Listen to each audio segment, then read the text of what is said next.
राम राम मंडळी, तर तुमचं नवीन व्हिडिओमध्ये स्वागत आहे. तर आज निवांत सगळे कार्यकर्ते रूमवर होते. चला म्हणलं वाघांनो तुम्हाला आज फिरवून आणतो. कारण की विषय कसा होता, आता बरेच दिवस झाले चाललेलं जायचं मंदिरात तर कुठलं मंदिर तुम्हाला पुढे जाऊन सांगतोच. पण आता आपण पहिलं बघा झालं डायरेक्ट आलो आपण इथं स्टेशनला आकुर्डीच्या. तिथं काय रोहित शेट काय बघत होतं नक्की काय कळलं नाही, पण नंतर कळलं की ट्रेन आलेली बघत होती. तेवढ्यात काय आलीच ट्रेन, मग काय तेवढी तिकडून बी आली आणि लोणावळ्याकडून बी आली. म्हणलं जाऊ दे, आपल्या तिकडं नाही जायचं, आपल्या इकडे जायचं डायरेक्ट तळेगावला. त्यामुळे आपण डायरेक्ट तळेगावचे लोकल पकडले आणि बसलो तळेगावमध्ये. डायरेक्ट मग फायनली आपण तळेगावला पोहोचलो बघा. काय आज संडे असल्यामुळे डायरेक्ट एवढं काय सुट्टे म्हणजे असले लोकांना, त्यामुळे एवढं काय गर्दी नसते. फायनली मग आपण उतरून डायरेक्ट केली रिक्षा. तर 6 जण होते, त्यामुळे एका रिक्षात सगळेजण आपले कोंबले. ओके, मग डायरेक्ट आलो वडगाव फाट्यावर.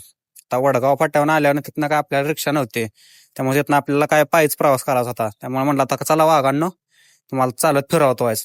काय एक दोघं पुढं एक दोघं माग असं हळूहळू करत हायवेनं चाललेलं. तेवढ्यात काय गाड्यांना दम काय निघाना. मग काय नंतर निम्म्यात आल्यावर मग गाड्यांना केली रिक्षा. तर म्हणलं आपल्याला काय चालणं आहे ना, कारण की आपल्याला पुढचं मंदिर माहित नव्हतं किती लांब आहे. पण रिक्षा केल्यावर नंतर कळलं की आपल्याला फक्त 500 मीटर चालायचं होतं.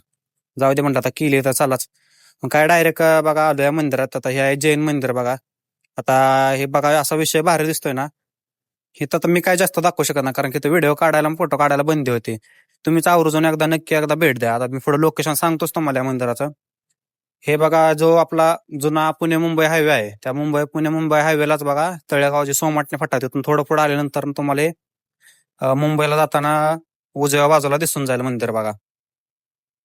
मंदिर असं एक नंबर आहे, पूर्ण दगडात कोरीवकाम मंदिर आहे. त्यामुळे काय बघायला पण तेवढेच भारी वाटतं आणि डोळ्यांना पण तेवढाच आराम भेटतो.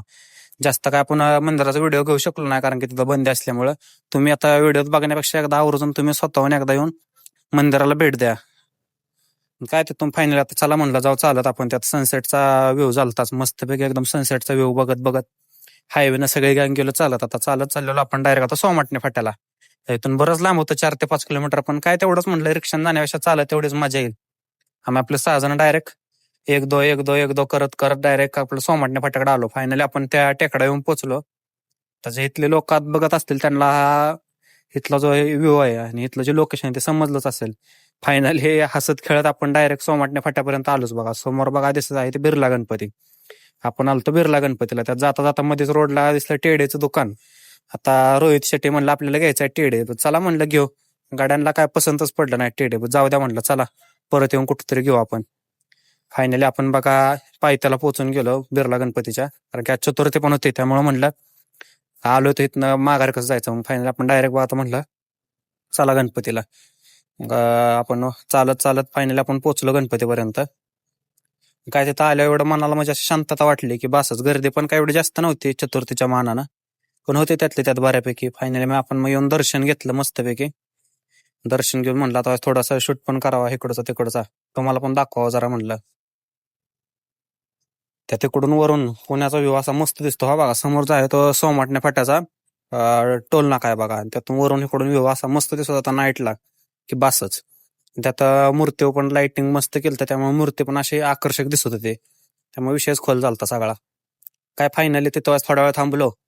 नंतर ना बघा इथं आता निघावं म्हणलं, कारण की आपल्याला परत इथून लोकल पकडायची ते जाऊन बेगडेवाडीला. कारण की आपल्याला काय चालत जाणं आता शक्य नव्हतं, कारण बेगडेवाडीचं पण स्टेशन खूप लांब होतं. म्हणलं आता इथून पहिलं खाली जाऊन इथनं मग हेच पकडावं म्हणलं, रिक्षा जावं. फायनली आपण खाली आलो. इथून डायरेक्ट रिक्षा केली डायरेक्ट बेगडेवाडीला. तिथून आपल्याला त्यांना बेगडेवाडीला आणून सोडलं बघा. आणून सोडलं खरं लवकर त्यांना, पण लोकल काय लवकर नव्हते. आपल्याला नुसतं ते थांबावं लागलं बराच वेळ. काय येणाऱ्या जाणाऱ्या ट्रेन बघत होतो नुसतं. करणार तरी काय दुसरं रात्रीचा. काय फायनली मग असंच वेळ काढत काढत आपली 1 तास 1.5 तासानं आली लोकल. ओके मध्ये मग आपलं असं लोकल मध्ये बसून म्हणलं तर चला निघावं, कारण की उशीर पण खूप होत चाललेला. तर आता जेवायचा विषय, म्हणजे आता जेवायचा विषय आलाय म्हणल्यावर काहीतरी करावंच लागेल. मग काय बटाटा आणि वाटाणा घेऊन आलो. आता म्हणलं आज आपणच रूमवर भाजी बनवून चपात्या बाहेरनं आलो. काय सगळं कार्यकर्तं पण झालं तयार त्याला. म्हणलं तुमचा आचार्य आहे तर म्हणलं तयार. मग काय ओके मध्ये मग घेतलं बनवायला. पहिला कांदा बिंदा चिरून घेतला मस्तपैकी.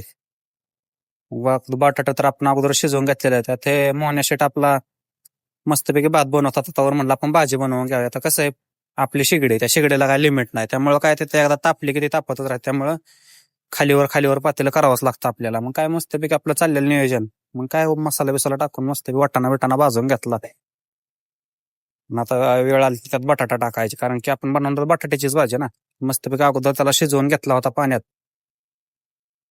नंतर ना बघा असं बटाटा टाकून घेतला आणि मस्तपैकी असं त्याला स्मॅश करून घेतलेला. त्यामुळे भाजी काय खतरनाक झाली. असं वाटत होतं सुकीच भाजी खावी, पण सुकी भाजी खाल्ली असते पण पुरली नसते. म्हणूनच म्हणलं आता पातळ भाजी पण करावी. तेवढ्यात भात तर काय शिजत आलताच, ओके मध्ये उकळत होता मस्तपैकी.